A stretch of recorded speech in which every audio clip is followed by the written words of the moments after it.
చాలా మంది ఏం చేస్తారంటే మీరు ప్రతిసారి చెప్తూనే ఉంటారు ప్రతి వీడియోలో ఎక్కడైనా ఒక ల్యాండ్ తీసుకుంటున్నాం లేదా ఏదైనా తీసుకుంటున్నాం అంటే ఖచ్చితంగా మీడియేటర్ ఉండాలి, మధ్యలో పర్సన్ పెట్టుకొని తీసుకుంటే ప్రొఫెషనల్ బ్రోకర్ ఆయన పెట్టుకొని తీసుకుంటేనే బాగుంటుంది, డైరెక్ట్గా తీసుకోకూడదు అని చెప్పి చెప్తూ ఉంటారు. దానివల్ల చాలా ప్రాబ్లమ్స్ ఫేస్ చేయాల్సి వస్తుంది తర్వాత ఫ్యూచర్లో అని చెప్తూ ఉంటారు.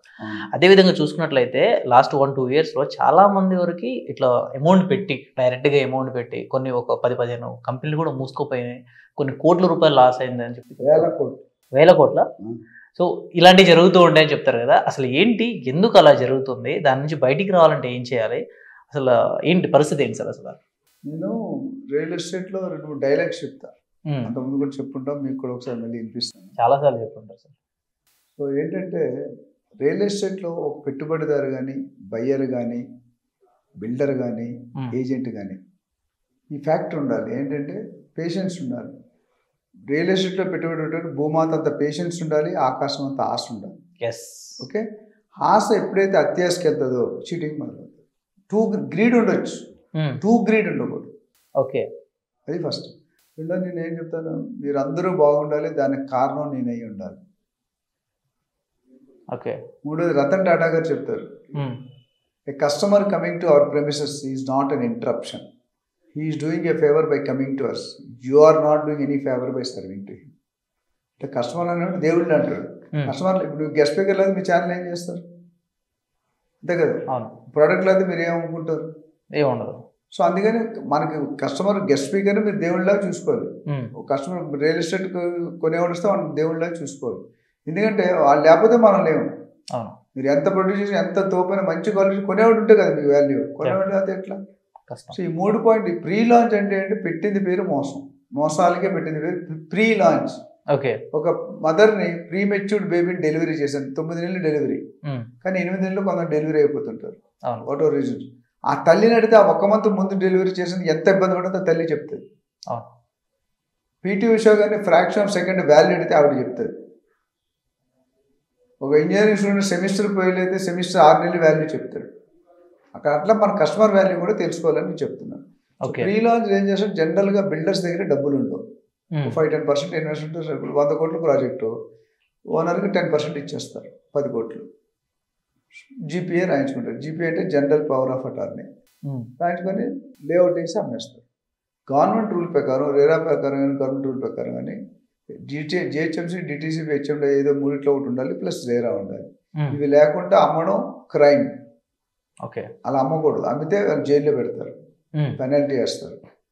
అయితే ప్రజలు ఏం చేస్తారంటే తక్కువ, ఈ డిస్కౌంట్ అనేది చాలా డేంజరస్. జనరల్గా ఏం చేస్తారు, ఒక 5 సంవత్సరాల ప్రాజెక్ట్ అనుకోండి, ఫర్ ఎగ్జాంపుల్ 10,000 రూపాయలకి అమ్మాలనుకుంటున్నాడు. ఇప్పుడు 5 years project stage floor by floor పెరుగుతుంటే ఆ రేట్లు కడుతూ పోతాం ఈఎంఐలు. కానీ ఇప్పుడు ఏం చేస్తారంటే 10,000 నీకు 6,000కి ఇచ్చేస్తాను అంటాను. ఇప్పుడు కట్టేయండి డబ్బులు, ప్రాజెక్ట్ ఏముండవు, పర్మిషన్ ఉండదు, రేరా ఉండదు, డీటెయిల్ ఏముండదు, డబ్బులు కట్టేయండి అంటున్నారు. 4,000 డిస్కౌంట్.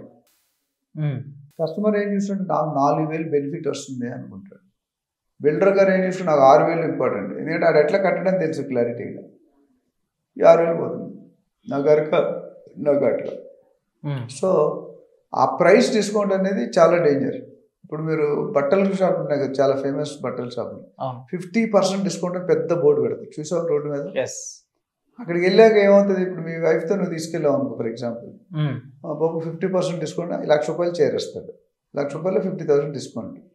అసలు 50,000 పెట్టి నువ్వు నేను చీర కొంటామంటే కొనం, ఇది ఫ్యాక్ట్. ఎంతమంది కొంటాం మనం సౌత్ ఇండియాలో? ఏ ఇండియాలో 50,000, 1,00,000 రూపాయలు పెట్టి చేరుకుంటే చాలా తక్కువ. అంబానీ అదాన్ని వదిలేస్తాం, మీలాంటి నాలంటే మిడిల్ క్లాస్ పర్సన్ వాళ్ళు చాలా తక్కువ. మీలాంటి నాలంటే అలాంటి ఏం వద్దు, మిడిల్ క్లాస్ వరకు చేయలేరు. సో అప్పుడు కానీ అక్కడ వెళ్ళగా పరుగు పోతుంది కదా, మనమే తీసుకుంటాం, నీ చేరుకుంటాం, తీసుకుని అక్కడ వెళ్ళి కొనలేం. అదే ప్రీ లాంచ్లో ఏమవుతుందంటే ఆ క్యారెట్ చూపిస్తారు, తక్కువకి ఇస్తున్నాను. అయితే ఇక్కడ ఉన్న అడ్వాంటేజ్ ఏంటి, డిసడ్వాంటేజ్ ఏంటి బయర్కి. బయర్కి అడ్వాంటేజ్ అంటే నువ్వే ఫస్ట్ టైం కదా ప్రాజెక్ట్లో నువ్వే ఉంటావు కానీ ఫస్ట్ నీకు ఇష్టమైన ప్లేస్ దొరుకుతుంది, ఫ్లాట్ కానీ ప్లాట్ కానీ. నార్త్ ఈస్ట్ ఫేసింగ్, క్లబ్ పక్కన, పార్క్ వ్యూ పక్కన, ఇవన్నీ ఉంటాయి ప్రీమియర్ చార్జెస్. అవన్నీ మీకు ఇష్టమైన జాగాలో దొరుకుతుంది, ఏ ఫ్లోర్లో కావాలన్నా, ఏ మూల కావాలన్నా దొరుకుతుంది. అడ్వాంటేజ్. నెంబర్ 2, తక్కువ ప్రైస్ దొరుకుతుంది. తక్కువ ప్రైస్ ఎప్పుడు వ్యాలిడ్, అది ప్రాజెక్ట్ ఎగ్జిక్యూట్ అయితే. ప్రాజెక్ట్ ఫెయిల్ అయితే తక్కువ మొత్తం పోతుంది. డిసడ్వాంటేజ్ ఏంటి, ఇప్పుడు బిల్డర్ అందరి ఇంటెన్షన్స్ చీట్ చేయాలని ఉండదు. కొంతమంది ఒకటి అలా ఉన్నా అందరూ మంచోలే. కాకపోతే తొందరలో ఆ ప్లాట్ మళ్ళీ వేరే వాడు కొనేస్తాడని ఈయన అడ్వాన్స్ ఇచ్చేస్తాడు ఫస్ట్. తర్వాత చెకింగ్ మొదలు పెడతారు లీగల్గా. ఇప్పుడు తగ్గింది, బట్ ముందు చాలా ఉండదు.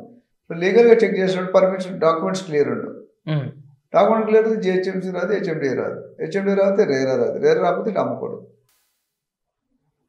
ఈ 5 సంవత్సరాల్లో ఏదైనా జరగచ్చు. ఫస్ట్ 1 yearలో రాలేదంటే ఇంకా రావు పర్మిషన్స్. అక్కడ ఏమవుతుంది, బిల్డర్ మంచోడైనా పర్మిషన్ చేయలేడు, దొరికిపోతాడు. ఇప్పుడు మనకు ఇవ్వాల్సిన 90% డబ్బులు ఇవ్వాలంటే ఇవ్వడు. ఎందుకంటే ఆడ ఎక్కడో డైవర్స్ చేసి ఉంటాడు, ఎక్కడో ఖర్చు పెట్టి ఉంటాడు. సో అది ప్రాబ్లం. అందుకనే మనం ఏం చెప్తామంటే రేరా పర్మిషన్ లేకుండా జిహెచ్ఎంసీ హెచ్ఎండి లేకుండా కొనవద్దు అని చెప్తాం. ఒక 1000 రూపాయలు గజానికి రేట్ ఎక్కువైనా ప్రాజెక్ట్ పర్మిషన్స్ వచ్చాక కొనుక్కోండి.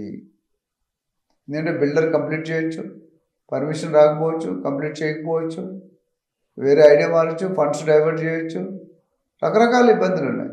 ఓకే, అంటే ఫర్ సపోజ్ ఎవరైనా సరే ఇట్లా డబ్బులు పెట్టేసి బ్రోకర్ త్రూ కాకుండా డైరెక్ట్గా తీసుకున్న వాళ్ళు దాన్ని క్లియర్ చేసుకోవాలి అని అంటే, ఆ డబ్బులు రిటర్న్ తెచ్చుకోవాలంటే ఏం చేయాలి సార్? చాలా కష్టం అండి. ఎందుకంటే మీకు ఏముండదు, ఒక రెసిప్ట్ ఇస్తాడు, వైట్ పేపర్ ఫ్లోర్ ప్లాన్ ఇస్తాడు, ఇచ్చి ఒక రెసిప్ట్ ఇస్తాడు. ఆ రెసిప్ట్ వ్యాలిడిటీ ఉండదు.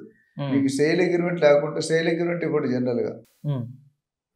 ఇప్పుడు ఎందుకంటే సేల్ అగ్రిమెంట్ ఇవ్వాలంటే RERA format follow, RERA format కంటే రేరా పర్మిషన్ ఉండాలి, real estate regulatory authority act. Okay, అది లేకుండా చేయరు. సో డెఫినెట్గా కోర్టులో వెళ్ళి వ్యాలిడిటీ ఉంటుంది. సో ఇంకా డబ్బులు పోయినట్టే. ఇంకా పోయినట్టు బతిమాలు ఇంకా అవుట్ ఆఫ్ కోర్టులు వేస్తే లక్షల కేసులు పెండింగ్ ఉన్నాయి. అది ఎప్పుడు అవుతుందో తెలియదు, అప్పుడు నువ్వు ఉంటావో లేదో తెలియదు, కస్టమర్ మనకు తెలియదు. ఆ వయసు మనం రిటైర్ అయినప్పుడు ఎక్కువ కొనుక్కుంటాడు, ఆయన 10-20 సంవత్సరాలు తర్వాత ఏముంటుంది, కోర్టులకు వేస్తే లాగుతూనే ఉంటాడు. అవును. సో వీళ్ళు కండబలం, గుండె బలం, పోలీస్ బలం, రాజకీయం ఏదో బలం ఏదో పెట్టుకుంటే పర్లేదు. గట్టిగా అడిగిన వాడు డబ్బులు లేకపోతే కోర్టు ఏం జైల్లో పెడుతుంది, మీ డబ్బులు అయితే రావు. అంతే, నా దగ్గర లేవంటే లాస్ అయిపోయిన అంటాడు. లాస్ అయ్యడా లేదా డిఫరెంట్ మ్యాటర్, బట్ అంటాడు. కోర్టు కూడా ఏముంటుంది, సర్లే బాబు నువ్వు 6 నెలలు జైల్లో ఉండి అంటాడు. ఆయన జైల్లో ఉంటాడు, మన డబ్బులే ఇస్తాడు, కోర్టు ఇంకా పోయినట్టే కదా. అది అందుకనే ఇవన్నీ తీసుకొని ఒక మంచి ఏజెంట్, మంచి లాయర్ ద్వారా వెళ్తే మీకు ఈ ప్రాబ్లమ్స్ ఉండవు. You can be safe. Thank you sir, thank you so much.